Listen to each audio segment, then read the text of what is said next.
Donald Trump recently said that bigotry and prejudice are going to leave very easily and quickly from the United States, just hours after using a racial slur himself against a sitting Democratic senator. You probably know that Trump has a long history of claiming that certain problems are going to be really easy to fix. You might remember that he said coronavirus was just going to leave in April. It's going to wash through and leave like a miracle. Obviously, that didn't happen. He also said 3.5 years ago that his son-in-law, Jared Kushner, was going to very easily and quickly fix the Israeli-Palestinian conflict. Obviously, that has not happened. And here is Donald Trump speaking at a so-called transition to greatness event, saying it himself: bigotry will leave quickly and easily, just hours after he tweeted the slur Pocahontas about Senator Elizabeth Warren. Here is Donald Trump himself saying it. Americans are good and virtuous people. We have to work together to confront bigotry and prejudice wherever they appear, but we'll make no progress and heal no wounds by falsely labeling tens of millions of decent Americans as racist or bigots. We have to get everybody together. We have to be in the same path, I think, Pastor. If we don't do that, we have problems, and we'll do that. We'll do it. I think we're going to do it very easily. It'll go quickly, and it'll go very easily. So it's so part of the solution to bigotry and racism, Trump says, is to stop calling people racist when they say racist things. And then racism will very quickly leave our country. And remember, just hours before Trump said this, he tweeted a slur about Elizabeth Warren, where he said, quote, "Seriously failed presidential candidate Senator Elizabeth Pocahontas Warren just introduced an amendment on the renaming of many of our legendary military bases from which we trained to win 2 world wars. Hopefully our great Republican senators won't fall for this."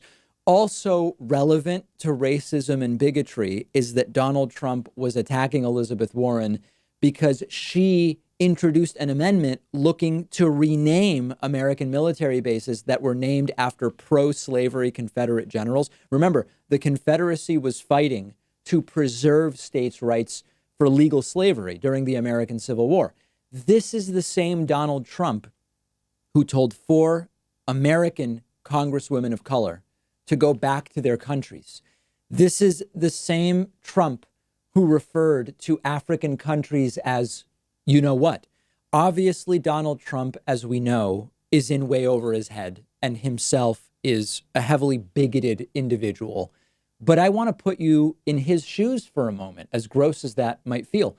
If you don't have any understanding of bigotry and racism, if you don't understand the history of bigotry and racism in the United States, as Donald Trump doesn't understand, if you don't understand how long bigotry and racism have been around in the United States and how ingrained in the country they are, you might believe that you could really quickly and easily fix bigotry and racism. In reality, what's going on is that Donald Trump completely lacks self-awareness and is himself a huge part of the problem. In general, when Trump is wrong about something or makes a mistake, which he never admits to, of course, you can usually chalk it up to a combination of him being what we might call a bad person, like he lacks empathy completely.